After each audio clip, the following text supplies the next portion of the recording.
A continuación, damos inicio a la mesa Lugares del Patrimonio. Invitamos a don Gustavo Orellana, director del proyecto de la carrera de restauración patrimonial, que moderará la mesa.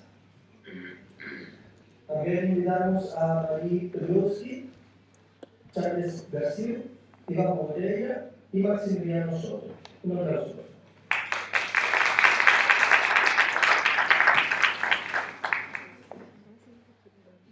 Sí. Gracias.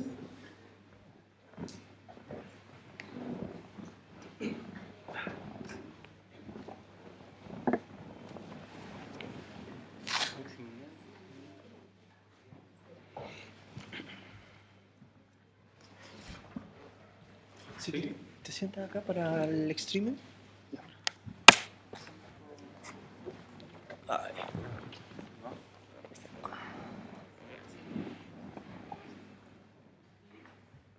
Está un poquito desfasado.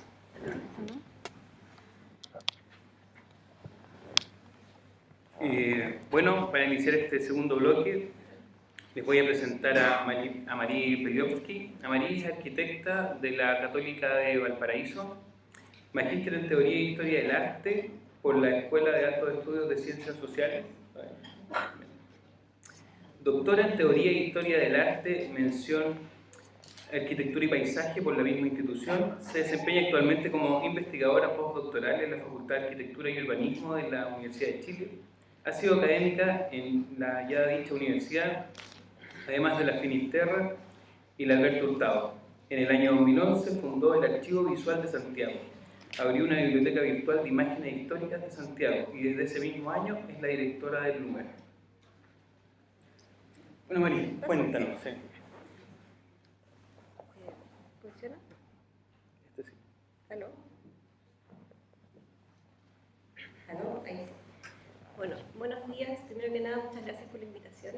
Estoy muy contenta de estar acá porque, bueno, yo estudié, como dijo Gustavo, éramos compañeros de curso en la universidad. Así que estudié, pasé mis años de universidad acá, así que estoy siempre contenta de venir a Valparaíso. Bueno, yo les voy a contar, como decía Gustavo, sobre este proyecto que fundé en 2011, que se llama Archivo Visual de Santiago, que no aparece ahí. ¿Dónde hago? Ahí. Este proyecto, bueno, como decía, lo fundé en 2011 y les voy a contar un poco de dónde surgió la idea de, primero, dónde surgió la idea de este proyecto. ¿Cómo avanzo? Ahí. Bueno,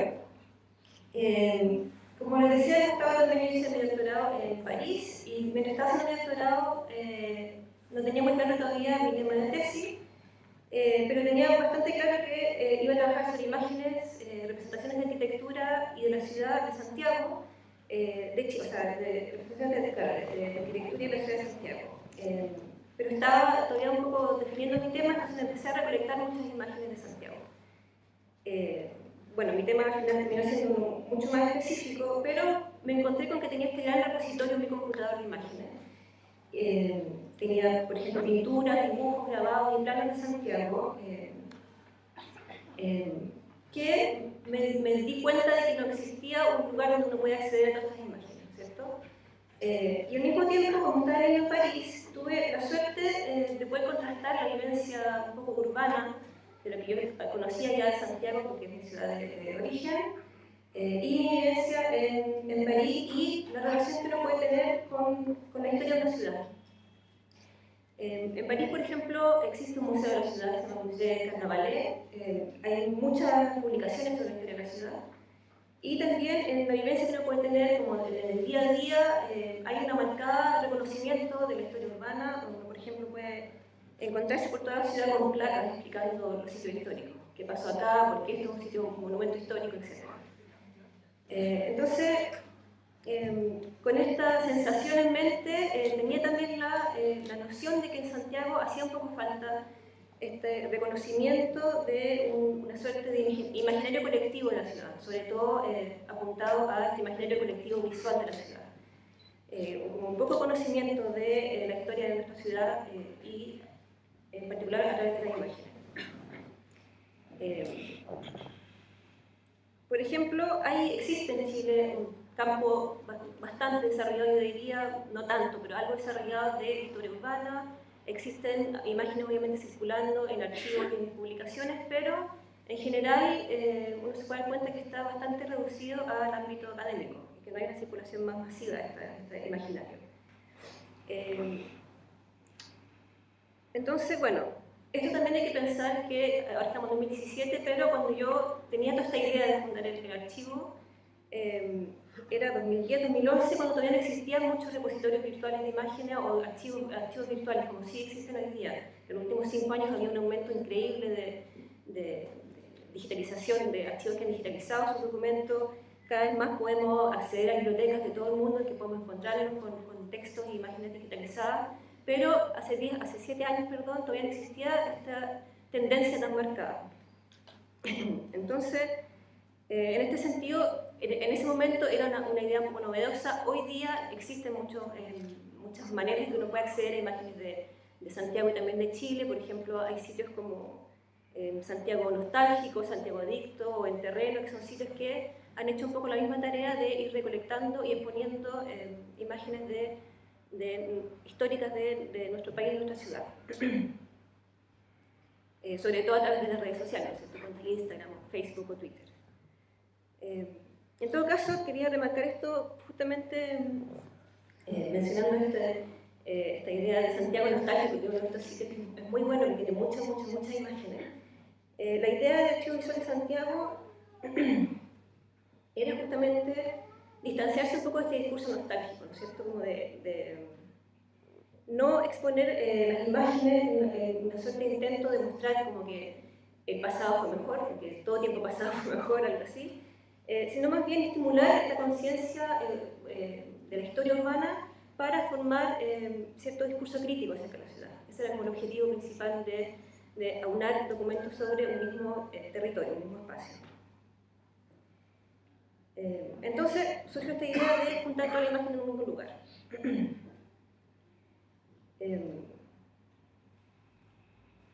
Bueno, el archivo empezó con más o menos 500 imágenes, que han ido aumentando con el tiempo a un poco más de 700.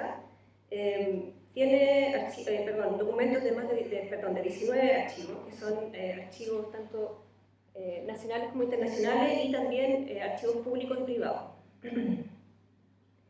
Las imágenes que se reúnen ahí se pueden catalogar en 6 técnicas, que son las que aparecen ahí, que son dibujos, fotografías, grabados, mapas, pinturas y planos de arquitectura.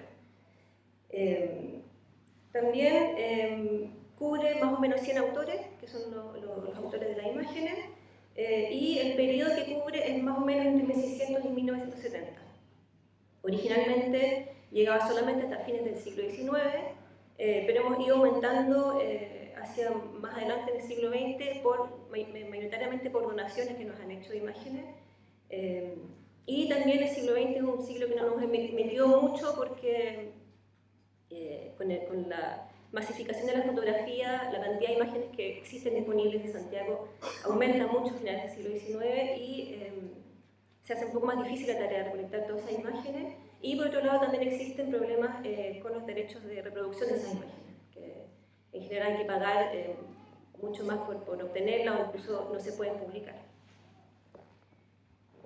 Bueno, yo hablo de nosotros siempre porque yo soy la directora, fundadora del sitio, pero trabajo siempre mano a mano con mi colega Catalina Valdés, que es historiadora del arte y es la editora del sitio, y hemos ido construyendo este sitio entre las dos.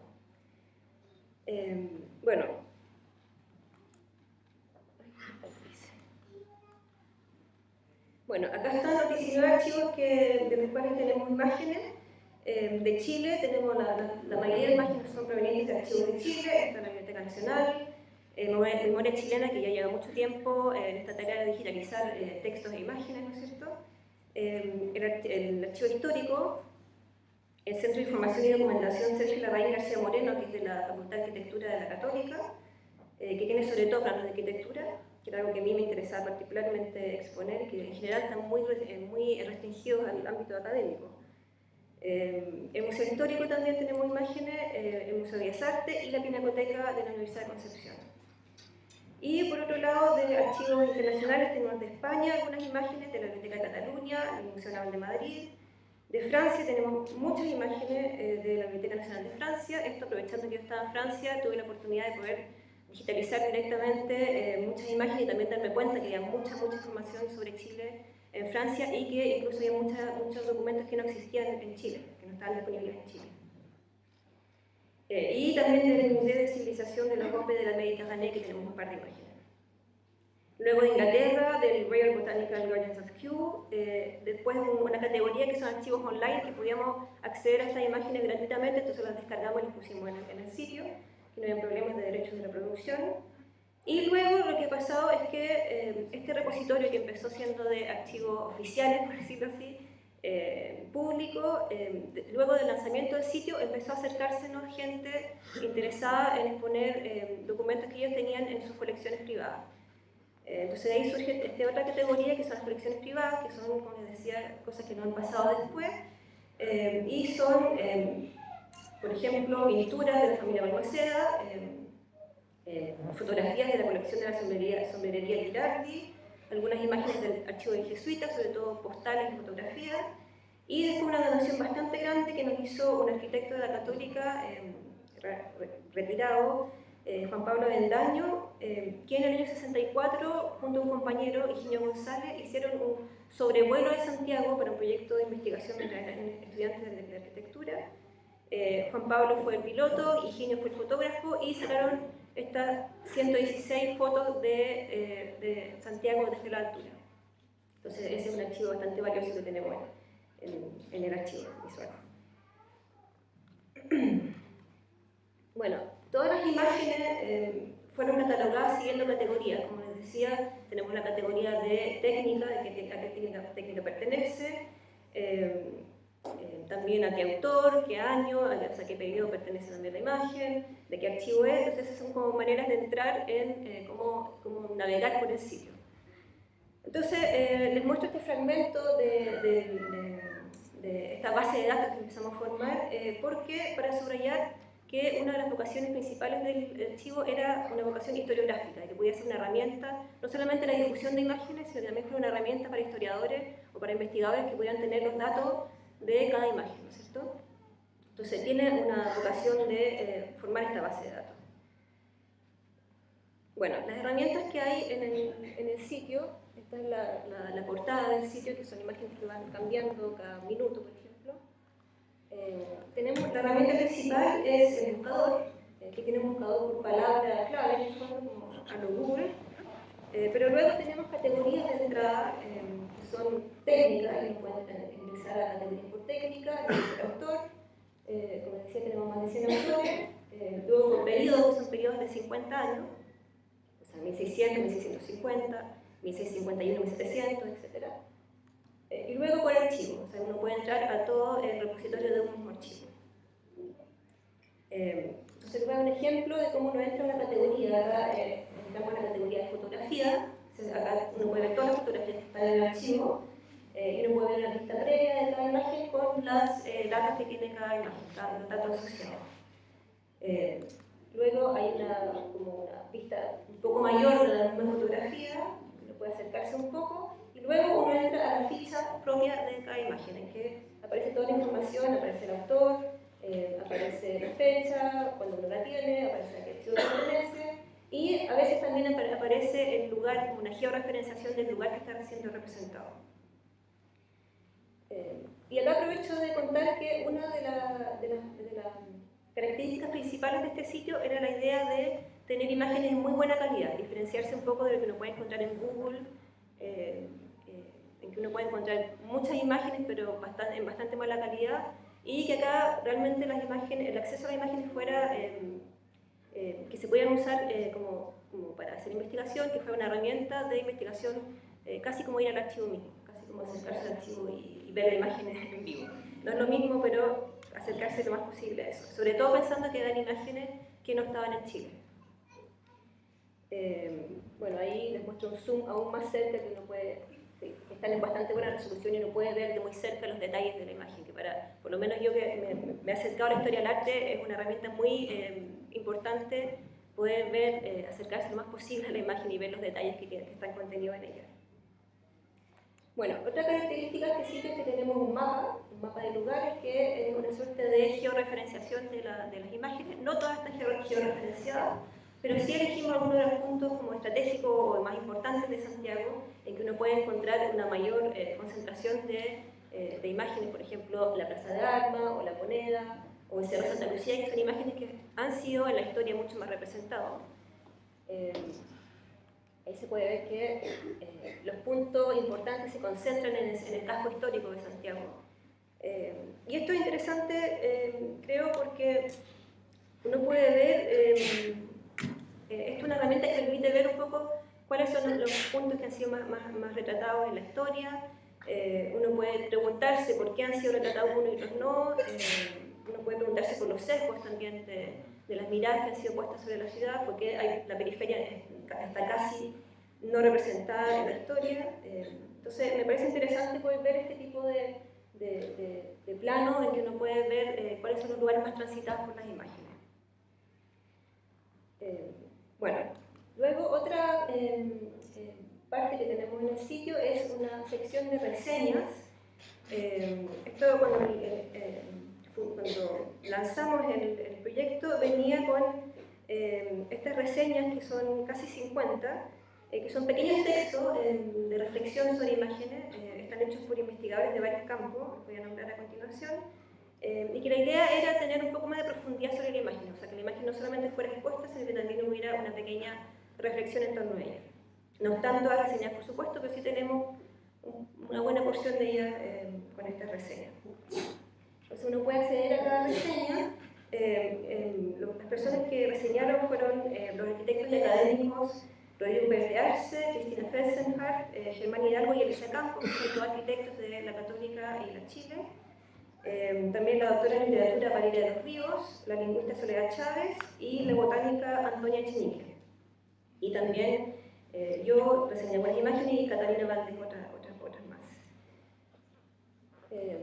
Bueno, para terminar, quería contarles que, un poco volviendo al principio, que el Archivo Visual de Santiago surge un poco de una convicción propia de que las imágenes ayudan a entender la historia de una ciudad en sus dimensiones tanto espaciales y estructurales, a entender cómo se configura una ciudad físicamente, como también entender su configuración social y cultural. Por ejemplo, las imágenes permiten preguntarse quiénes son las personas que viven ahí. Por ejemplo, ahí vemos un personaje que está transitando en la Alameda, que está muy bien vestido. Podemos preguntarnos por qué están ellos y no hay otros personajes representados, por ejemplo. Podemos preguntarles cuáles son los lugares emblemáticos, qué se consideraba patrimonio en cierta época y qué no, o monumento, porque algunos lugares son representados y otros no. También, por ejemplo, qué parte de la imagen es real o objetiva. Eso siempre es una categoría un poco difícil es ambigua, ¿no es cierto? Pero qué parte de la imagen es objetiva y qué otra parte de la imagen pueden ser, por ejemplo, idealizadas o utópicas, una idea sobre cómo tiene que ser Santiago. Entonces nace un poco esta convicción de que la historia también se hace con las imágenes, que en la historiografía es algo un poco, no reciente, pero sí de los últimos 60, 70 años que entraron un poco las imágenes a formar parte de los archivos que son valorados por los historiadores como también fuentes de información, no solamente los textos. Y particularmente sirven no solamente para entender cómo es una ciudad, sino que también entender cómo es vista, que son dos categorías distintas y que permiten indagar en distintas dimensiones de la ciudad. Entonces, como ejemplo, para entender un poco esto, les quería mostrar una serie de imágenes de la Alameda. Estamos representando el mismo lugar, la Alameda de las Delicias de Santiago, en que, bueno, está de Schmidtmeyer, está de Rigot de la Touraine, Charton, Gay y Sorbier. Esto un poco mostrando cómo un mismo espacio de la ciudad empieza a ser como un poco estandarizado en la imagen. En esta serie de imágenes puede ver que hay un mismo punto de vista, hay la misma manera de entender este paseo público.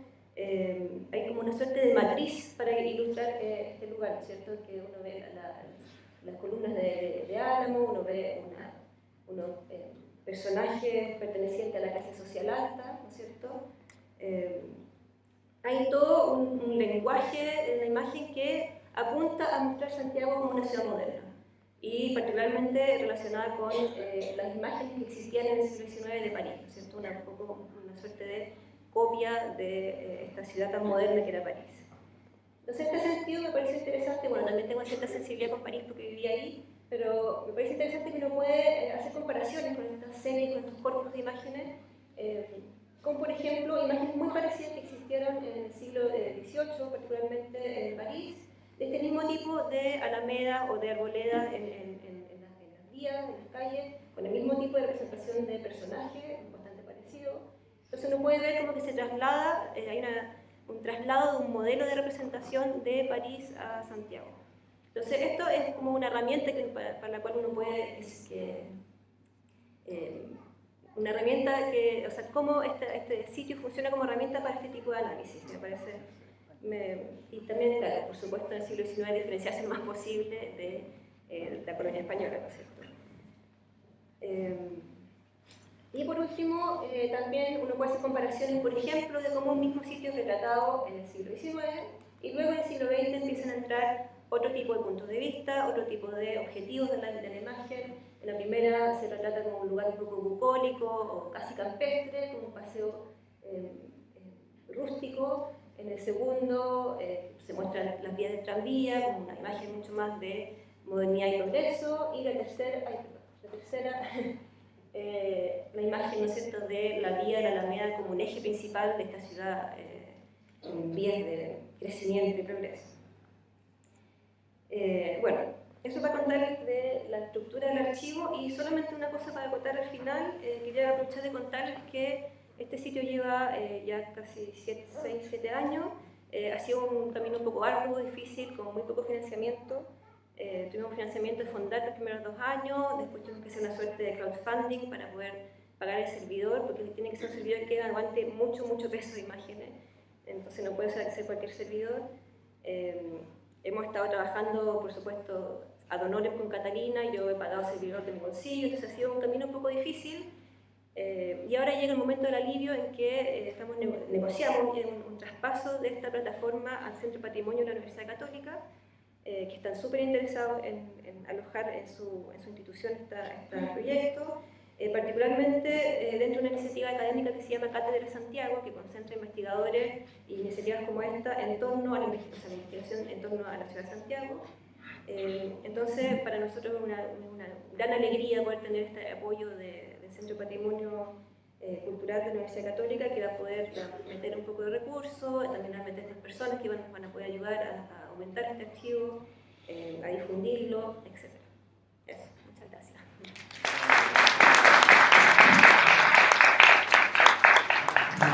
Muchas gracias, Manuel. Bueno, ahora les presento a un hombre de la casa, Iván Maureira.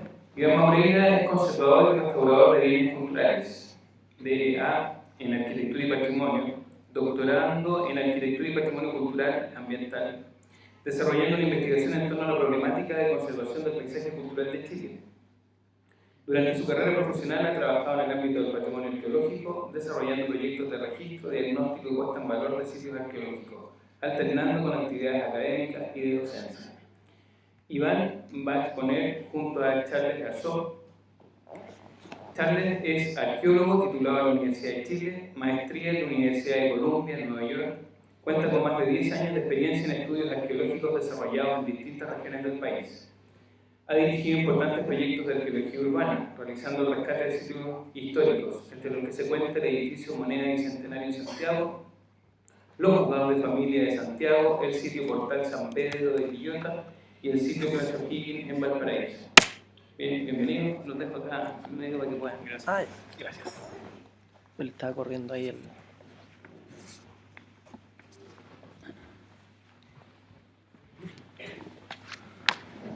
Bueno, antes que todo, muchas gracias por la invitación. Para mí siempre es un placer estar acá, en este lugar que considero mi casa. Trabajé acá un tiempo con mucho cariño.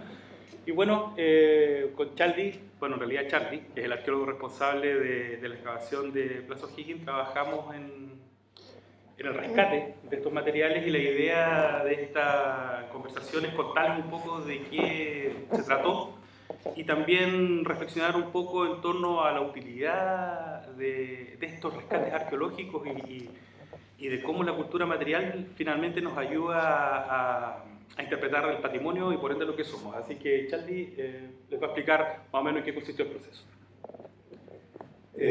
Hola a todos, muchas gracias por la invitación. Como ya introdujo Iván, esto esencialmente fue un trabajo de rescate arqueológico que realizamos en la Plaza Higgins, pero que esto se realizó en el marco de la construcción de estacionamientos subterráneos en parte de una plaza que es más o menos como una cuarta parte de la plaza que se intervino, pero como había presencia de restos patrimoniales abajo, históricos inicialmente que se habían detectado, se pidieron hacer varias medidas de sondeo, rescate, y fue a través de esto que se vienen a surgir una serie de descubrimientos que yo creo que a mi juicio establecen la Plaza Higgins ahora como un hito patrimonial dentro del paisaje de Valparaíso. La plaza, bajo su cubierta de árboles, de paseos, de bancas, para el descanso propio de las plazas de nuestro país, bajo esta superficie yacía toda una historia que habla de distintas ocupaciones que se dieron a través del tiempo y que termina con un gran desastre que fue el terremoto de 1906. En el fondo había construcciones antes, se destruyó completamente y después construyeron una plaza encima. Ahora, encima entonces tenemos un sello, que sería la plaza, que detiene en el tiempo todas las intervenciones que pudieron haber venido posteriormente, que normalmente pasa en las ciudades que se intervienen y se mezcla material, o hay excavaciones que intervienen. Pero este es un fenómeno notable y un fenómeno muy importante en arqueología, que es un poco como lo que pasa en Pompeya ahora, pero nunca tanto como Pompeya, pero es más o menos la misma idea, algo que se detiene en el tiempo, queda todo sellado y tenemos muchas evidencias debajo por descubrir. Otra cosa notable de este sitio es que había una ocupación prehispánica indígena debajo, que es algo que no se esperaba inicialmente.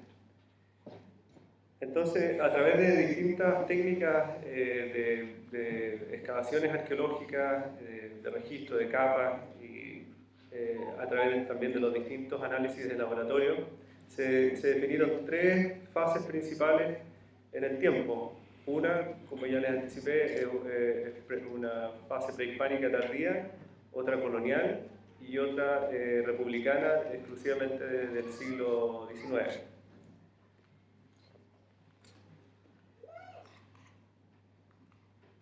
Entonces, acá voy a empezar por el periodo prehispánico. En particular se registran restos de un asentamiento de la cultura concagua de la fase de ocupación inca. Esto se sitúa temporalmente aproximadamente entre los años 1430 al 1500 después de Cristo. Hay cerámica, restos de vasijas que son propias de la cultura concagua, la cerámica concagua salmón. Voy a ir pasando varias imágenes, estas son puras fotos y es que las voy a ir pasando rápido. Ahí tenemos más cerámica y cerámica que se ha definido como trícroma en Gobá, que es propia del periodo tardío, que es el periodo de ocupación inca, y por ahí hay un poco de influencia grieguita que llega con los incas. Hay puntas de proyectil, puntas de flecha que son tardías también. Entre otros elementos líticos también hay molienda, como este mortero, anzuelos de cobre, que habla de una tradición costera de estas poblaciones que se asentaron acá, aprovecharon los recursos del mar, que estaban muy cerca de la orilla del mar, porque todos sabemos que el Valparaíso ha ido ganando espacio hacia el mar. Había un estuario que se formaba ahí por el estero, que se los voy a mostrar más adelante en mapas antiguos, que era rico en recursos. Un cincel de cobre, que esto exclusivamente ingresan a Chile central durante el periodo de ocupación inca. otros elementos de cobre como utensilios que se ocuparon en la vida cotidiana. Y otra, aparte de lo que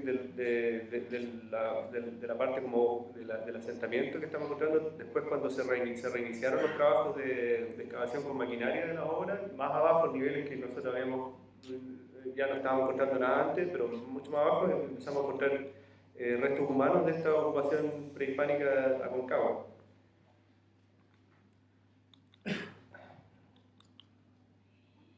Un cuerpo, se descubrieron al menos 10 individuos.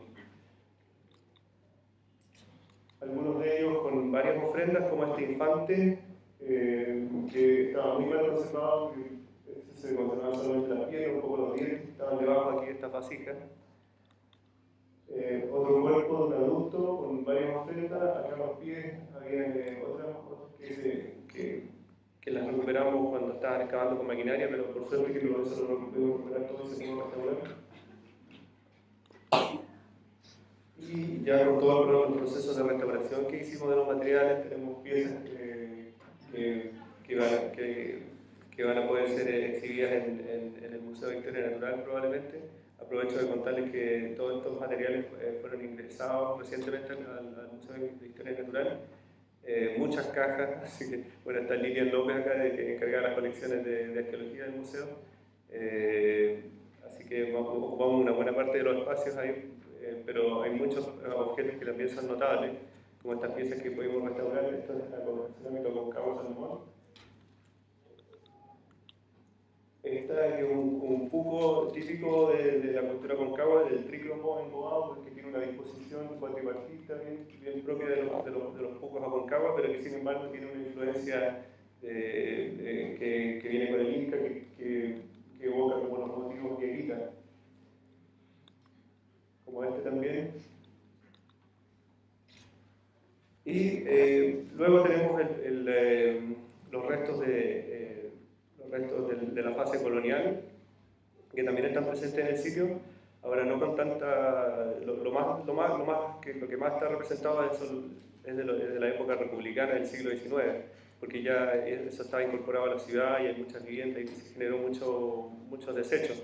En la fase colonial todavía estamos hablando de un paisaje rural relativamente todavía natural, todavía estaba el estuario ahí, estas lagunas que se formaban por el estero seguía un curso natural. Se instalan en 1715 la Orden de los Mercedarios, donde instalan un convento y una iglesia, y en torno acá se forma un núcleo de actividad económica, pero sin embargo sigue siendo esencialmente rural.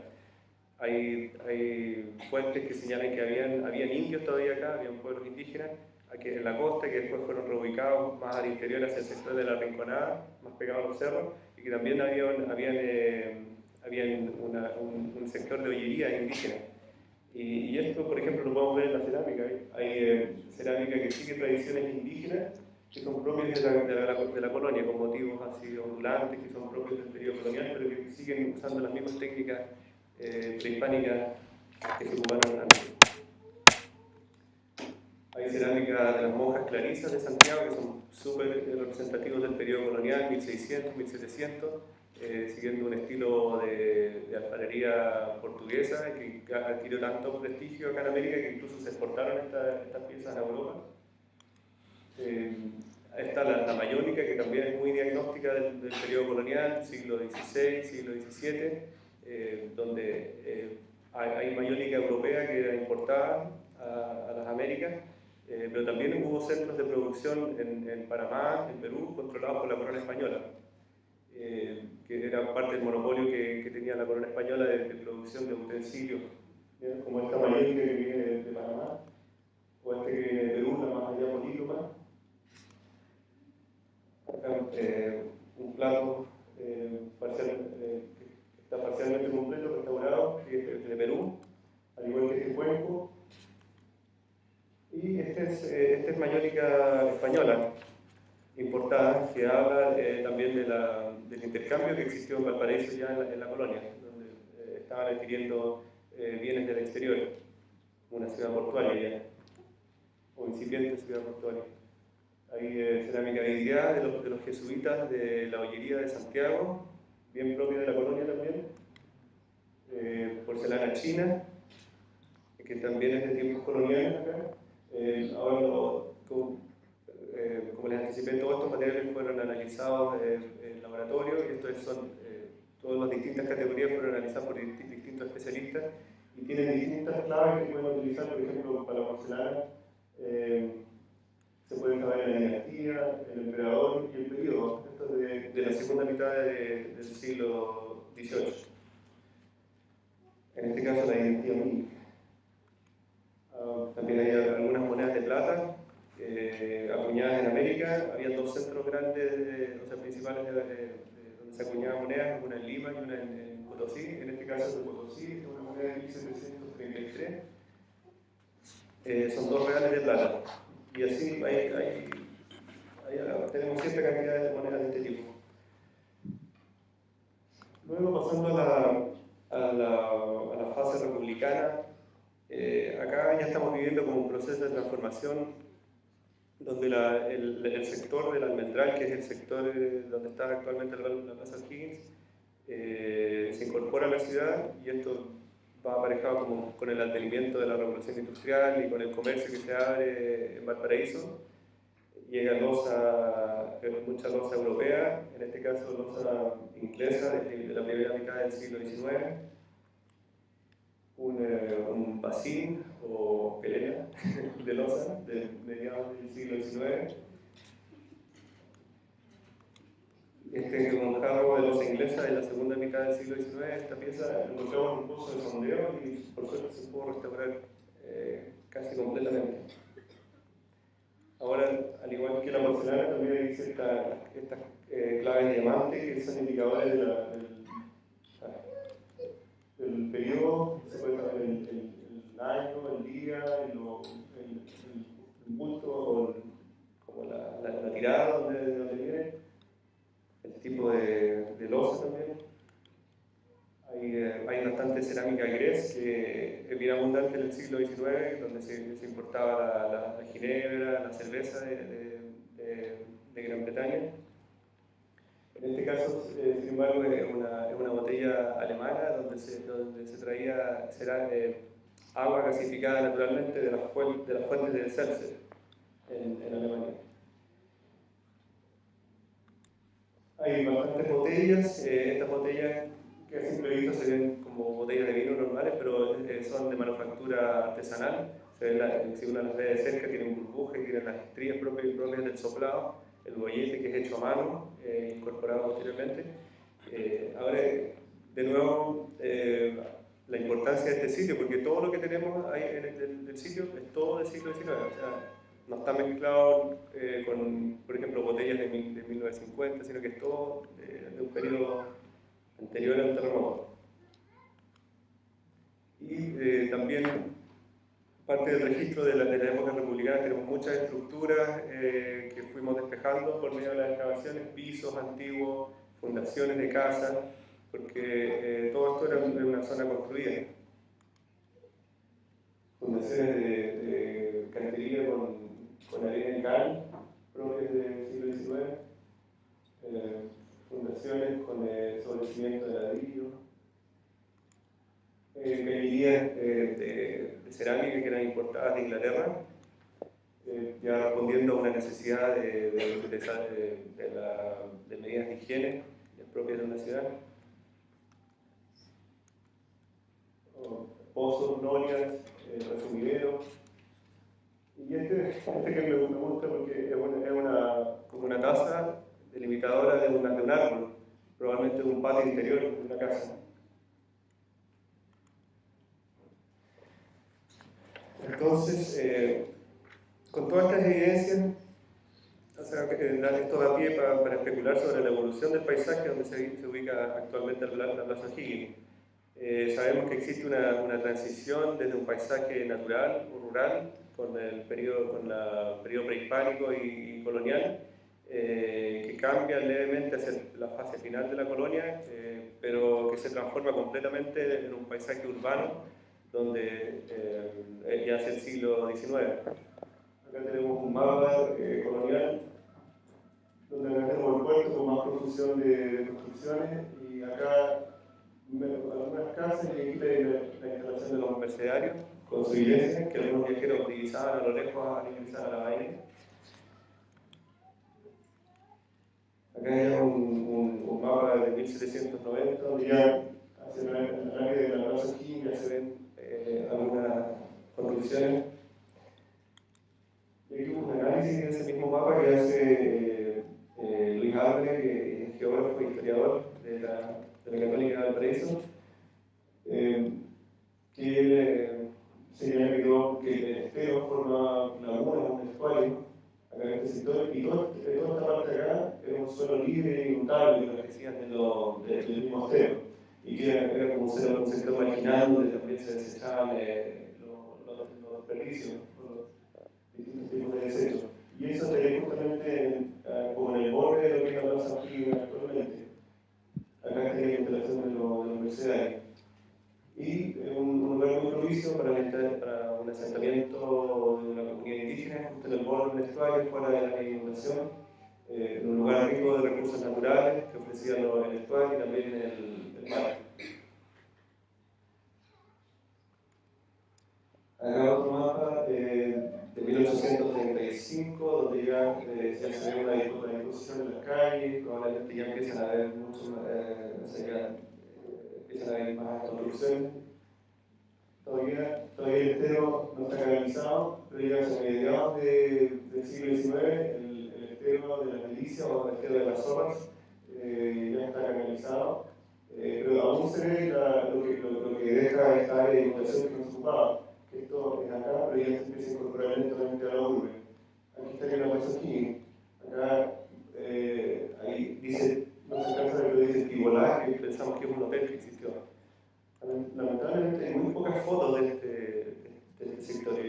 Una persona que tiene, Samuel León, que es un historiador que tiene una colección muy grande de fotos, me decía que era una zona un poco marginal que no tiene muchas fotos, porque no hay como grandes cosas muy... eran casas bien estandarizadas, bien propias de la época, no había algo muy llamativo.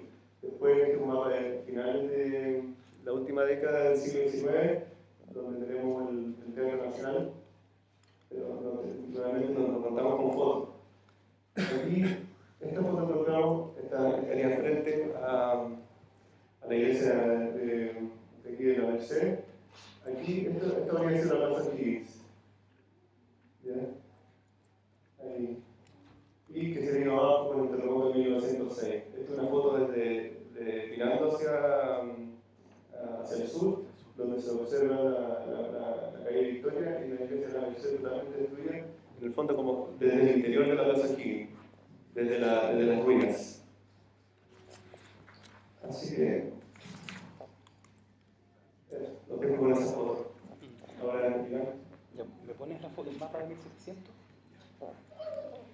Bueno, yo en este proyecto participé a cargo del área de conservación de este rescate de material arqueológico, que fue un trabajo grande porque la cantidad de material fue bien impresionante, pero no voy a centrar mi ponencia en eso, realmente, porque si bien el proceso es interesante, sobre todo para los estudiantes de restauración, creo que es más importante hablar sobre el valor de este tipo de actividades, el valor del material cultural, el valor de los rescates arqueológicos y de los sitios arqueológicos en general.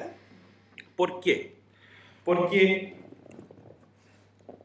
todos sabemos que el patrimonio es un concepto mutable, que está en constante transformación, que se resignifica constantemente, que se vacía de significado, se vuelve a interpretar y que se va utilizando como un símbolo la instalación de discursos de acuerdo a los distintos procesos históricos y a los distintos, un discurso de poder también, de acuerdo a quien esté finalmente dominando cierta instancia histórica. Entonces, nosotros en Chile en general adolecemos, bueno, quizás en gran parte de Latinoamérica, de un colonialismo cultural. ¿Qué significa eso? En la historia que a nosotros nos enseñan, pareciera que todo comienza con la llegada de los españoles. Chile tiene una ocupación de aproximadamente 14.000 años, 12.000 años está en discusión. Conocemos lo que ha pasado los últimos 400 años.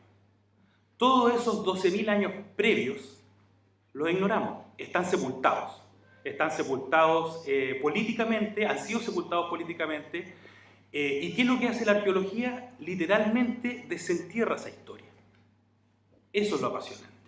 Entonces, ¿qué pasa? ¿Qué pasa con todo esto que aparece bajo todo este estrato republicano y colonial? Lo que estaba antes de Chile. La gente que vivió aquí, con su idioma, con sus costumbres, con su forma de alimentarse, con su forma de vestir, que aunque nos hagan creer que no está presente, está muy presente. Todos nosotros lo llevamos, lo que pasa es que no lo vemos, pero lo tenemos. Aún utilizamos palabras que provienen de esa época, nos alimentamos de formas parecidas, sobre todo en las épocas más tardías, y quizás hasta ciertas cosmovisiones todavía las mantenemos. Entonces, ¿por qué es valioso este sitio arqueológico de Valparaíso? Porque si ustedes se dan cuenta, por toda la carga patrimonial que tiene la ciudad, la perspectiva de Valparaíso está cargada de la época republicana. Lo que nosotros recordamos de Valparaíso es el Valparaíso del siglo XIX. El Valparaíso de los ingleses, el Valparaíso cosmopolita, el Valparaíso que recibe toda esta influencia externa que se ve en todos estos materiales que Charlie acaba de contar y que aplastó literalmente algo que estaba antes. Y no pensamos en lo que había antes de Valparaíso. De hecho, pensamos en el Valparaíso del siglo XIX, no pensamos mucho en el Valparaíso colonial y no pensamos nada en el Valparaíso arqueológico. Y aquí finalmente estaba pasando algo súper importante. Cuando Charlie habla de que estos materiales demuestran influencia inca, finalmente lo que nos quiere decir es que acá, en estos grupos locales, lejanos, le estaba aconteciendo un proceso fascinante que era la llegada de otro imperio. Finalmente había un imperio central en Latinoamérica, que eran los incas, y que estaban llegando. ¿Y cómo estaban llegando? De la misma manera que después llegaron los imperios europeos. Estaban trayendo sus símbolos, estaban trayendo su forma de ver el mundo, estaban importando sus diseños, estaban importando toda una estética imperial. En ese proceso se vio interrumpido bruscamente por la colonia, y viene lo que ya todos sabemos. Entonces, la reflexión que yo quiero hacer y en la que quiero poner énfasis es la siguiente. Los procesos sociales, culturales, históricos, patrimoniales, como se llamen, son siempre continuos. Y nosotros, para poder entender y para poder abstraer esta historia, hacemos como ciertas marcas y ciertos hitos bien forzados que no son finalmente gratuitos, son por algo. Sin embargo, no podemos desconocer lo que está oculto, no podemos desconocer la importancia, la otra mitad, si queremos, o quizás más de la mitad de lo que somos hoy en día. Entonces, este tipo de trabajo, este tipo de rescate de material arqueológico, no solamente tiene un valor científico, no solamente tiene un valor para que los arqueólogos los interpreten, sino les sirven a las comunidades para reinterpretar su propio pasado, a las comunidades de pueblos originarios, nos sirven a nosotros para reflexionar, nos sirven también para pensar que el lugar donde estamos parados es mucho más antiguo, y han sucedido muchas más cosas de las que nosotros nos imaginamos, y en el fondo nos sirven para entendernos mejor a nosotros mismos. Entonces, aprovechando que este rescate va a ser expuesto en el Museo de Historia Natural, aprovechamos de hacer la invitación para que vayamos a ver esta parte de nuestro pasado, para que lo conozcamos. También después en la tarde va a haber un video a las 2 más o menos donde se muestra todo este proceso, un pequeño documental. Y también quiero recoger algo que dijo uno de los exalumnos que expuso acá, que hizo una crítica que es muy cierta. Muchas veces dentro de estos rescates arqueológicos, por la magnitud y por el apresuramiento con que hay que hacer todo esto, los restos rescatados no son exhibidos y son depositados. Bueno, nosotros estamos tratando de que eso no suceda, de que esta vez haya difusión, y yo creo que somos muchos de los que trabajamos en arqueología y que estamos en esa campaña, así que la invitación está abierta y bueno, muchas gracias, yo no tengo más que agregar.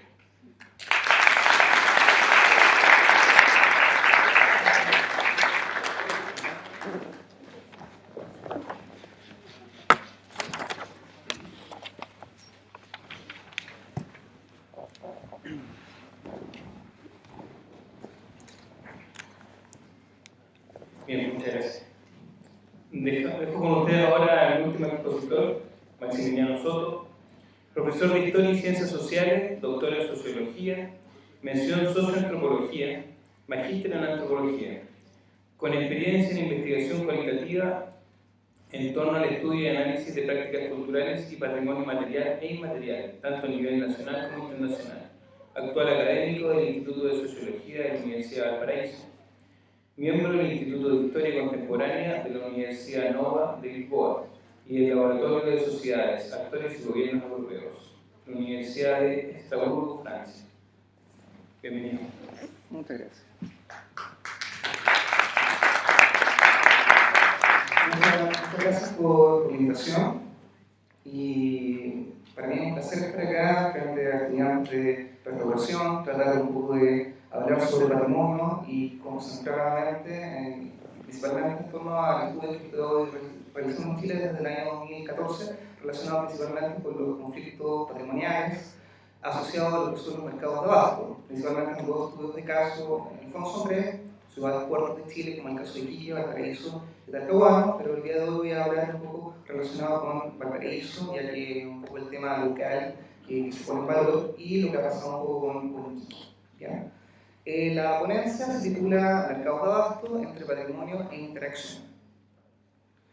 Hay una estructura de presentación que es como bastante sugerente, más o menos para no perdernos. Primero, seguir un poco lo que son los conceptos, voy a tratar de no hablar mucho de lo que es la teoría patrimonial relacionada con los temas de los mercados, sino que principalmente pensarlo un poco con ejemplos claros, estudios concretos, discusiones concretas que nos den un poco una cierta visión en torno a lo que son los conflictos y sobre todo como el patrimonio en sí, concuerdo principalmente con el profesor como habló de cómo hay un discurso patrimonial oficial, hay mucho poder, hay mucha política, hay mucho saber en todo esto, pero tratar de alargar, extender un poco esta noción patrimonial, que es la que voy a conversar hoy en día. Vamos a presentar los dos estudios de caso, después a hablar de algunos niveles un poco de conflicto que han sido observados en torno a estos dos estudios de caso, y después terminar con algunas conclusiones preliminares. Comencemos. Cuando hablamos un poco de lo que son los mercados, como desde un punto de vista social, desde un punto de vista cultural, partimos de la base de que el mercado en sí es un lugar. Ya en el sentido de que sea un lugar que tiene un cierto nivel de espacialidad, un nivel social que tiene una cierta inscripción espacial. Es decir, la sociedad está hecha de lugares. Mercados, hospitales, escuelas, plazas. No podemos hablar de la sociedad como tal, sino que cuáles son estos puntos de interacción, estos puntos de encuentro que están asociados principalmente con esta sociedad y las prácticas culturales que la engloban se van inscribiendo espacialmente. Los mercados, de una manera, si bien sí son lugares, también confluyen, configuran espacios de interacción. El mercado no es solamente una estructura material, y en este sentido hago un poco una crítica a ese concepto patrimonial que, como lo dijeron en la mañana, viene ya instaurado de alguna manera dentro de un cierto discurso que ha sido reproducido a través de cartas, convenciones, leyes principalmente, ya que son documentos oficiales que han dejado de lado la parte inmaterial del patrimonio. Recién la UNESCO establece una definición de patrimonio inmaterial el año 2003. Y todo lo que ha pasado antes del año 2003 fue configurado a partir de la Carta de Atenas, por ejemplo, a partir de la Carta de Venecia, que son los principales documentos que han instaurado y configurado el discurso patrimonial que impera hasta el día de hoy y la legislación. Entonces, hablar de patrimonio también implica hablar de una interacción del patrimonio que nos lleva a entender y observar los sujetos que habitan estos lugares, que circulan en todos estos lugares, en este caso los mercados de abasto. Los mercados al mismo tiempo constituyen dos tipos de figuras sociológicas para que lo tengamos un poco claro. Por un lado tenemos el caso de la sociedad urbana o la figura urbana cultural, en el sentido de que los mercados representan, simbolizan, y por otro lado la figura urbano-social, en el sentido de que los mercados también son espacios de transacción. No solamente se transaccionan productos, en el sentido de que la persona que necesita pan va a comprar pan, un tema tan importante acá en Valparaíso. No solamente la persona que necesita comprar un pedazo de carne, un bistec, va a donde su carnicero preferido y el carnicero la recibe casera, que necesita un bistec. La transacción no solamente gira en torno a productos, sino que también a relaciones sociales. Y los mercados principalmente nos dan el pie para entender la ciudad, entender al mismo tiempo las prácticas culturales y tener una lectura abierta de lo que es el patrimonio. El mercado, si pensamos por ejemplo como fue definido por un escritor francés de fines del siglo XIX, en el caso de Émile Zola, nos decía de que el mercado es una especie de vientre. Él cuando pensó por ejemplo en el caso del gran mercado de París, él hablaba de un vientre, como un gran estómago que todo lo digiere. Cuando hicimos este estudio, principalmente con colegas, amigos, la gente hablaba de que el mercado puerto, por ejemplo, es el alma, el corazón de Valparaíso. Y si pensamos que el mercado es el alma, el corazón, el espíritu, quizá nos damos cuenta que en Valparaíso hay una visión más inmaterial que está presente en la ciudad, ya que al parecer, como sucede en otras ciudades, que es mucho más fácil representarlas desde un punto de vista corpóreo, donde situar la cabeza, donde situar el corazón, donde situar el estómago, las piernas, los brazos. Quizá en Valparaíso no es tan fácil. Tenemos una visión más etérea, más inmaterial, que a lo mejor está mucho más instaurada. Y el discurso que impera hasta el momento de concentrarlo todo en torno a lo material, nos está dejando hablar esta parte inmaterial que sí está muy latente, que está muy latente en la ciudad de Valparaíso. Si pensamos, por ejemplo, en que el patrimonio ha estado dominado principalmente por esta idea de que patrimonio es monumento, concuerdo plenamente con que el patrimonio es un concepto que cambia en el tiempo, es un concepto polisémico, tiene muchas definiciones, y en el sentido que tenga muchas definiciones tendemos a confundirnos con lo monumental. Acá hay una cita de un etnólogo francés, Michel Rautenberg, que nos dice de que el monumento está mucho más asociado a esta idea de la conmemoración, del hacer memoria, a la ejemplaridad, como esta figura ejemplar, el modo a seguir, el discurso a seguir, el discurso a reproducir. Pero el patrimonio es más que eso. El patrimonio está mucho más relacionado con lo que son las reivindicaciones sociales, lo que está relacionado también con la identidad. A veces hablamos tanto del monumento, tanto de la materialidad, tanto de la piedra y de los objetos, que nos olvidamos de las personas, de los sujetos, que son las que habitan el patrimonio y habitan en el patrimonio. Si lo llevamos, por ejemplo, al primer estudio de caso, el caso del puerto de Valparaíso, hay una ficha un poco... no he ido cambiando... Perdón, me olvidé de algo. Me olvidé de cambiar las imágenes. Pido disculpas. Perdón. Del lado, no Del lado. Ahí. No me cambia. ¿Ahí cambia? Súper. Vamos a ver otro más. Ahí sí. Bueno, esta era la cita que le acababa de leer. Pensamos un poco como, la repito un poco para que la tengan ahí en la retina, que el monumento nos lleva a la noción de obra, a la conmemoración, a la ejemplaridad, mientras que el patrimonio está más cerca de la identidad, de la reivindicación política y de la apropiación social, que es un poco el discurso que está mucho más vinculado al tema del mercado, centrado principalmente en lo que sucede con Valparaíso y con el caso de Iquique. Si pensamos, por ejemplo, en el caso del mercado puerto, tenemos ahí una construcción, algún detalle como construcción del primer armado, construido en 1922, 1924, en el centro del aeropuerto, ocupando una superficie más o menos de 1.951 metros cuadrados. Conversamos con las personas del barrio, que todavía hay una gran cantidad de locatarios que transitan en torno a este espacio. No solamente a partir de los archivos, ellos tenían este recuerdo de que el mercado estaba dividido en distintos pisos. Un primer piso compuesto por fruta y verdura, un segundo piso por manijería, mercadería, cocinería, restaurantes, el concepto de pensión, un tercer piso, lo que eran las carnicerías de Equino, que fueron cerradas después del terremoto de 1985, y el cuarto piso donde estaba originalmente una fábrica de galletas y después una fábrica de escobas. Si pensamos, por ejemplo, en las personas que giran en torno a este mercado, tenemos muchas personas, muchos sujetos, por ejemplo. En el caso de un carnicero, en el caso de carne de Equino, yo creo que uno de los documentos que más falta en este país y relacionado con el tema del patrimonio es hacer una historia de la carne. Una historia de la carne, de la carnicería y de los carniceros. ¿Cómo hacer una lectura patrimonial de Chile siguiendo un recurso que es tan cotidiano y que está tan presente en distintas regiones a lo largo de todo Chile? Hablar del patrimonio del barrio Puerto y del mercado Puerto del Paraíso, hablar del señor Piña, por ejemplo, que está ahí cortando carne de caballo, de la señora Flor, que está en una antigua pescadera de pescado, que está en el callejón de los orines, por decirlo de una forma. La señora Mabel, por ejemplo, Maribel, perdón, que era una antigua pensionista. El señor Orozco, que tiene una carnicería Buen Gusto en Las Heras, y que era el antiguo dueño de la panadería de Valencia, en el mercado Puerto. Y del señor Jorge Rosich, antiguo habitante del mercado Puerto. Ustedes van a tener la suerte de verlo notar en un documental, cómo habla de que el mercado de una manera, que en torno al mercado estaba todo inconscientemente conectado, en el sentido de que el mercado era una suerte de gran componedor.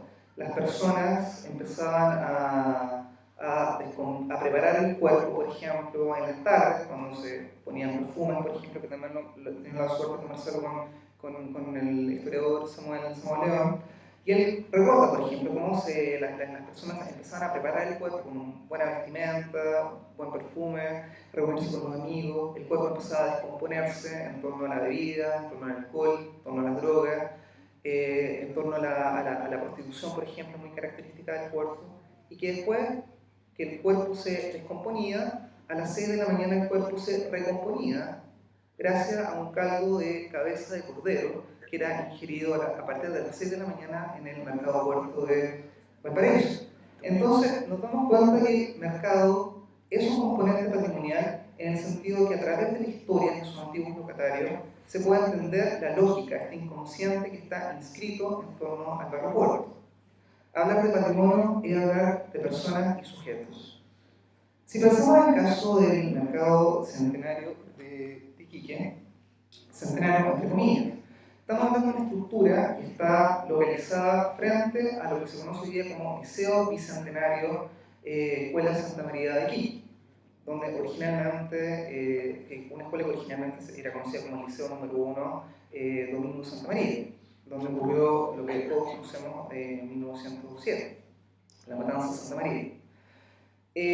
A partir de los distintos archivos, se llegó a encontrar la información de que por decreto del presidente de la época de 1927, Carlos Ibáñez del Campo, por decreto presidencial se construyó o se mandó a construir el mercado centenario de Iquique sobre la plaza que estaba frente a la escuela Santa María de Iquique, que era conocida como la Plaza Manuel Montt, tratando de borrar todo rastro, huella, trazo que hubiese quedado de aquella matanza. Hay muchas historias que están inscritas en torno a este lugar, a este espacio, en el sentido de que los locatarios que no se llaman pilastreros, como sí se denominan acá en el mercado Puerto, tienen ese recuerdo de lo que pasaba en torno a esta plaza. Es una plaza que hasta la construcción de 1930 era el lugar donde llegaba el circo entre noviembre y diciembre. De hecho, hay fotografías, por ejemplo, que en este momento no podría mostrar, pero que sí están en archivo en Iquique, que muestran cómo en el momento de la matanza estaba el circo, estaban las carpas. De hecho, muchas personas fueron acribilladas al interior del circo. Entonces, hay muchas historias que están relacionadas con este mercado, y cuando hablamos del mercado de una manera, pensamos en que es otra historia. No es la misma historia que está gira en torno a este inconsciente colectivo, un poco del mercado Puerto, sino que es una suerte de rememoración. Tratar de entender el patrimonio es, por un lado, hablar de una suerte de reivindicación, de reivindicar, de tratar de darle un valor a cierta imagen desde el pasado, pero en muchos casos se habla de la rememoración cuando se habla un poco de la nostalgia, el sentimiento de pérdida. Tratar de recuperar la nostalgia. La nostalgia generalmente responde a un pensamiento, a un sentimiento de pérdida. Entonces, cuando hablamos de la patrimonialización, de poner en valor ciertas estructuras patrimoniales y nos centramos solamente en el tema de la rememoración, tratamos de buscar este sentimiento de pérdida, pero a veces la pérdida parte por una interpretación de aquellos observadores que observan a partir de la fotografía, a partir del archivo, qué es lo que se ha perdido acá. y tratamos de restaurarlo, revalorizarlo, reconocerlo. Pero ¿para quién? ¿Para nosotros mismos como investigadores sociales o para las personas que viven en torno a este lugar? Entonces, el ejercicio que se hizo en Iquique fue principalmente conversando un poco de esto con muchos locatarios y llegamos a la conclusión de que el mercado tiene otro orden, no tanto por piso, sino por una idea un poco de interior-exterior. Los pescados mariscos están en el interior con una suerte de autonomía, las carnicerías también están en el interior. Abarrotes, interior-exterior, cafeterías, restaurantes, juguerías, por ejemplo, giran en torno al interior-exterior, plantas de flores exterior, y en torno a este mercado hay muchos otros oficios. Hablar de patrimonio no solamente hablar de la estructura material del lugar, sino también de los oficios que se han venido transmitiendo por generaciones, como el caso de medicina natural, que viene relacionado con la etnia aymara, por ejemplo, las copias de llaves, cargadores, camioneros, etc. Algunas imágenes que pueden ver ustedes del mercado, es una imagen que no aparece, la primera es una fotografía de archivo, pero ahí ustedes pueden ver un poco cómo es el mundo que gira en torno a la idea del mercado de Iquique. Una historia que es diferente, que también va a tener la oportunidad de verlo en la tarde, ya que está asociado principalmente a una economía vertical, como productos que vienen desde el altiplano, la producción que tienen con Bolivia, principalmente, bajan por la quebrada hasta llegar a este puerto. Esta siempre ha sido de puerto, todavía presente. De hecho, muchas personas, muchos de los locatarios y también algunos de los historiadores que fueron como entrevistados en torno a esto, recordaban esa frase histórica un poco del presidente Balmaceda. Acá puerto es Iquique, el resto son caletas. Entonces, está esa idea también de que el patrimonio oficial de una región se muestra, se reproduce a través de un cierto discurso oficial, como en este caso la noción de puerto fue articulada y fortalecida a partir de un discurso presidencial.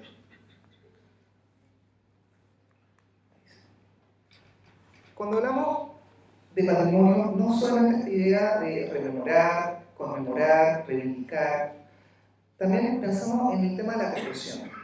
Es que el caso o al momento de restaurar un bien patrimonial, se va a producir un ejercicio de apropiación. Es que la apropiación, es decir, hacer propiedad de algo, asegura el respeto que se va a tener por un bien patrimonial que fue restaurado. En la mañana, por ejemplo, cuando los estudiantes presentaban el caso del altar que fue restaurado de la ex capilla Santa Ana, conversando con las personas que trabajan en ese lugar, ellos también tienen el recuerdo de que la última misa que se hizo fue alrededor del año 1956. Desde esa fecha no había misa, hasta el día de hoy no hay misa. En un momento, entonces yo me hago una pregunta. Si estos chicos llegan a restauramos como lo hicieron de una muy buena manera el altar, ¿qué valor tiene para las personas que transitan permanentemente por ese lugar y que lo observan? ¿Cómo asegurar un poco la apropiación? Y acá hay una cita muy sugerente de una investigadora de Quebec, la señora Vera Serpati, que da una definición un poco de lo que es la apropiación. Y nos dice que en una apropiación, como noción, hay dos ideas que son dominantes. Por un lado, la adaptación de alguna cosa a un uso definido o a una definición precisa. Y de otro lado, la acción dirigida a entregar en propiedad alguna cosa. Entregar en propiedad alguna cosa. ¿Pero a quién? Esa es la pregunta que debemos hacer. Intervención humana, propiedad material o simbólica, donde la forma de marcar un territorio, disposición de objetos y signos, es la manera de representar este espacio. Entonces los espacios en general tienen muchos tipos de representación, si lo pensamos desde un punto de vista cultural. Un mercado no solamente es un lugar donde se transitan o donde se transan recursos. También el mercado habla desde su lugar donde está instalado de la ciudad que ha pasado por ahí. Cómo la ciudad ha ido creciendo, cómo se ha ido desarrollando, pero al mismo tiempo cómo las personas que transitan permanentemente se apropian de ese lugar. Hay generalmente distintas líneas de acción que fueron precisadas a partir de este estudio después de un estudio que llevó 2 años, en 2014, 2015. Se llega a la conclusión de que hay por un lado una materialidad y una inmaterialidad que no necesariamente conviven. La materialidad, como está la estructura establecida, ustedes ven por ejemplo en el caso del mercado puerto, muchos restauradores, conservadores, tienen ese recuerdo de que acá lo que hay que salvar es la estructura. Esa es la noción que permanece, la construcción, las pilastras. No tanto hablan de los pilastreros y de sus recuerdos, cómo ellos se imaginan el mercado y si es que van a volver, cómo piensan volver al mercado. En el caso de Iquique también sucede lo mismo, por un lado hay una materialidad, hablamos del mercado de Iquique, se quiere presentar como parte de una zona típica que haga toda una ruta desde la plaza Arturo Prat hasta la escuela de Santa María de Iquique, y el mercado está justo frente a este lugar. También tenemos experticia, que dicen las personas que son restauradores, que tienen un conocimiento más erudito, las personas que trabajan en la municipalidad, que tienen un discurso más oficial, y las personas que trabajan en el mercado, que tendrían un discurso más profano, que no necesariamente cohabitan. Tenemos también los propietarios y los locatarios, las personas que son dueños de las pilastras, dueños del derecho de llave, y otros que trabajan en ese lugar, que no necesariamente son propietarios, sino que son locatarios. ¿Quién tiene más valor para hablar del mercado, de cómo hay que restaurarlo, cómo hay que conservarlo, cómo hay que ponerlo en valor? Y al mismo tiempo, ¿qué pasa con esta idea de afiliación y desafiliación? En el sentido de que si restauramos un bien, la idea es tratar de establecer una cierta homogeneidad, contacto, una afiliación entre muchos actores sociales.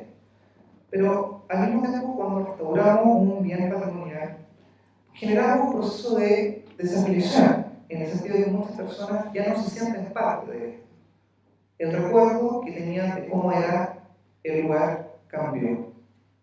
La restauración y el proceso de darle un nuevo orden, o tratar de rescatar el orden original a partir de una interpretación, a veces no cuadra con el recuerdo de las personas que habitaron ese lugar desde su oficio. Entonces también es bueno hacerse esa pregunta: ¿es que el momento de restaurar estamos generando un proceso de afiliación o desafiliación? ¿Cuándo nos estamos conectando con el bien material y al mismo tiempo con esta inmaterialidad que engloba esta materialidad? Entonces, generalmente nos hacemos una pregunta. Una de las investigadoras más renombradas, que ha trabajado sobre el patrimonio, la señora, investigadora y historiadora Françoise Jouet, tuvo la oportunidad de hacer una conferencia en el año 2005 en Portugal, en la ciudad de Évora, una de las ciudades ilustrativas de lo que es el patrimonio. Y ella también se hacía esa pregunta en torno a lo que es la patrimonialización como un proceso de poner en valor un bien patrimonial. Generalmente la patrimonialización tiene dos rostros, y ella lo dice de una manera muy clara y ejemplificativa. La patrimonialización fundada sobre una valorización excesiva de los testimonios del pasado presenta dos rostros distintos. Un rostro avanza descubierto, es nostálgico, pasadista. Se toman los vestigios arquitectónicos, urbanos, rurales, sentidos como portadores de una identidad amenazada. El otro rostro del fetichismo patrimonial esconde su juego y su perversidad, bajo diversas máscaras de desenvolvimiento, acción social, formación, promueve todas las falacias del consumo cultural. Hagamos esa pregunta para eso: una ciudad donde habita el conflicto patrimonial, una ciudad que vive del conflicto patrimonial. Cuando hablamos de patrimonio, ¿de qué patrimonio estamos hablando? Deben recordar que antes de la declaratoria patrimonial del año 2003 se presentó un primer dossier en el año 2001 que ponía en valor el patrimonio natural. Claramente por el Comité UNESCO eso fue rechazado y ese dossier fue reescrito, poniendo en valor un patrimonio cultural, tratando de trabajar esa idea de la primera ciudad de la mundialización de fines del siglo XIX. Seguimos pensando en el siglo XIX, como decía el profesor. ¿Qué pasó antes con la historia del paraíso? Algo que claramente la teología no puede ver mucho, no lo pudieron ver ustedes en la presentación anterior. Entonces, hacerse esa pregunta: ¿qué pasa con este patrimonio del paraíso que vive como el conflicto? ¿Cuáles son estos dos rostros? ¿Este rostro nostálgico, pasadista, o este rostro perverso que vive del fetichismo, de la reinvención patrimonial? Y para terminar, algunas conclusiones preliminares que dicen que después, como doy idea, que las formas materiales y inmateriales de alguna manera que integran todos los bienes culturales son el punto de conflicto que es principal. Claramente la forma material es mucho más visible frente a la forma inmaterial que está mucho más escondida. Tenemos que acercarnos, hacer tecnología, contactarnos con los sujetos, algo que puede tomar mucho tiempo. Y si como segunda conclusión, si nos centramos simplemente en esta idea de que el patrimonio sí es un tema material y todos los bienes patrimoniales los configuramos como estos objetos sin, de alguna manera, hay algo que se produce, algo que de alguna manera se limita en esta reapropiación de lo que es el valor social. Hablar de patrimonio es hablar principalmente de una reapropiación de bienes culturales y bienes sociales. Hablar de restauración, como lo hacen ustedes en su práctica, es un bello ejercicio que ayuda mucho a este proceso de la reapropiación, siempre y cuando no nos olvidemos de los sujetos. Y dos frases para la reflexión. El comercio, como nos dice Carlos Fuentes, el comercio de historia consiste en ofrecer un porvenir a la gente a cambio de un pasado. Y otra del señor Orwell: quien controla el pasado controla el futuro, quien controla el presente controla el pasado. Muchas gracias.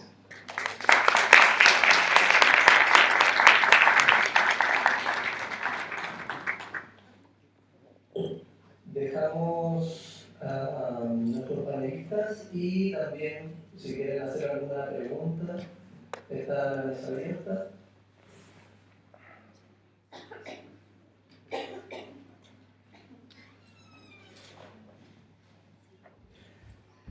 Si me permite, quisiera hacer una pregunta a María. ¿Cuál es la forma de recopilación de toda tu documentación y cómo uno puede participar si quisiera participar y cuál es el filtro?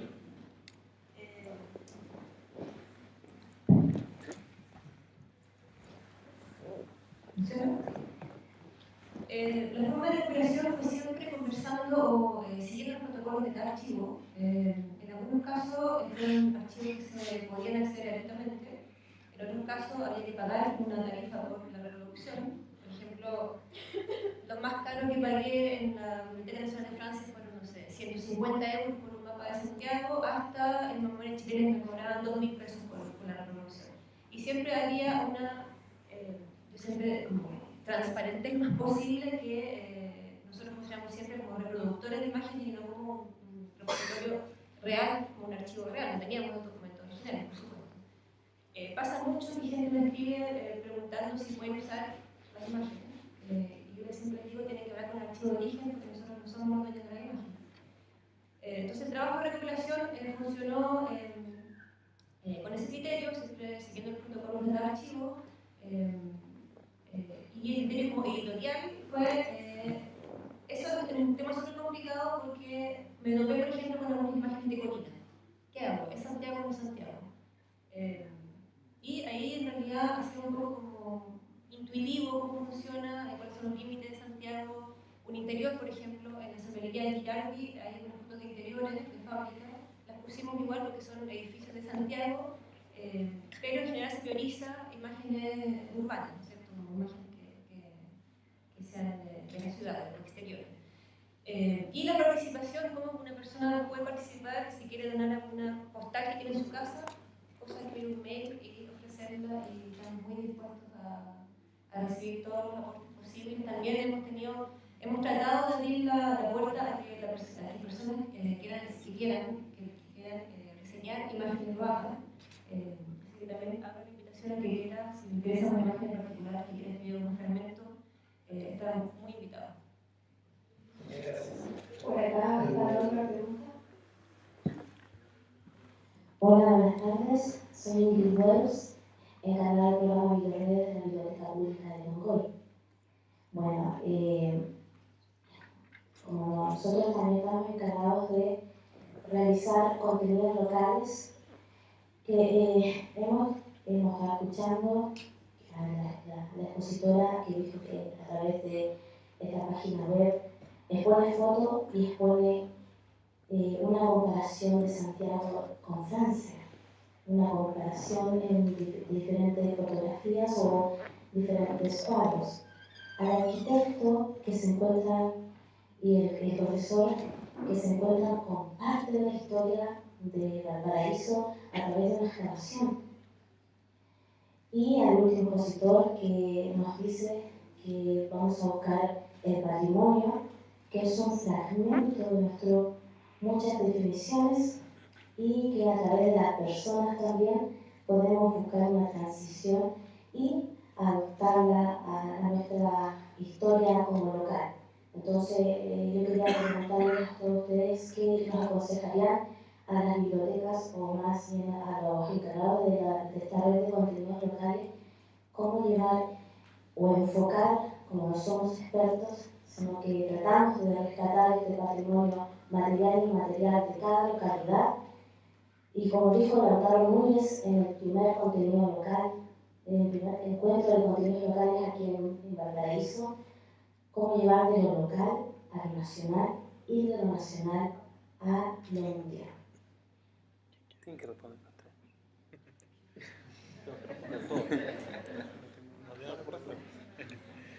Bueno, yo voy a responder algo, no sé lo que se me ocurre ahora, es una respuesta difícil, es una pregunta difícil, pero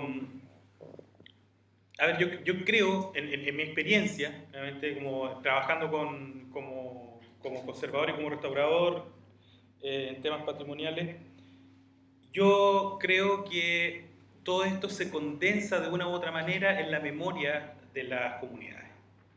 Por ejemplo, nosotros cuando hemos tenido que ir a buscar información en lugares donde los relatos patrimoniales o patrimonializadores no están tan bien articulados, pensando como en alguna gestión que puede ser bien siniestra, pero trabajo que hay que hacer igual, uno puede ir por la historiografía, pero la historiografía es siempre muy fría, a veces lejana, distante. Yo creo que la riqueza, o sea, el patrimonio vivo, el que a uno más le interesa, está en la memoria local. Y yo creo que la gente que habita en los distintos lugares sabe muy bien cuáles son los objetos materiales que depositan esa memoria local. Entonces, cuando no hay bibliografía o material de archivo o algo por ese estilo ya consolidado, una manera de buscarlo o de rescatarlo es a través de la memoria de las personas que viven y que se identifiquen obviamente aquellos lugares que representan, que son depósitos de esa memoria histórica. Y a mí me ha pasado también, por ejemplo, en este mismo caso, que a veces la memoria histórica de la comunidad no coincide con la memoria historiográfica, pero da lo mismo. Lo importante para mí, por lo menos desde mi punto de vista, es la memoria de la comunidad. Porque finalmente, ¿qué pesa más? ¿Lo que escribió alguien hace mucho tiempo y que tiene un punto de vista? ¿O el discurso que se ha ido transmitiendo de generación en generación y que está vigente en una comunidad? Entonces, en ese sentido, yo creo que esa puede ser una manera, pero obviamente no lo es todo y deben haber muchas otras alternativas. Voy a intentar también responder a su pregunta, que encuentro muy interesante. Yo creo que cuando se habla de biblioteca, de archivo, hay que tener claro que cuando se habla, por ejemplo, de historiografía, es la historia escrita de la historia, y eso no hay que olvidarlo. Pero también tenemos otra historia, que es la historia centrada mucho más en lo que es la tradición oral, lo que son las comunidades. Y yo creo que la biblioteca de los archivos tiene que tratar de dar espacio a esa voz no escrita, a esa voz que permanece en la tradición oral y que se ve a través del rito, a través de la música, que está expresada también en lo que es la pintura. Pero al mismo tiempo, después es bueno mostrar eso, para ver si las comunidades de alguna manera se sienten representadas y que no se traduzca en un museo de alguna manera, como una especie de mausoleo, en donde no hay resonancia, donde no hay conexión con las comunidades. Yo creo que a veces se cae un poco en ese error. Muchos centros de documentación caen un poco en este dispositivo de catalogar, fichar, registrar, observar y todo, pero no todo puede estar bajo control. Hay que dejar también espacio a otros saberes.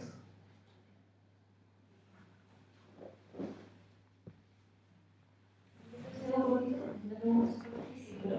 me da la impresión de que ha realizado bastante la conversación un tema que esta cosa de exponer.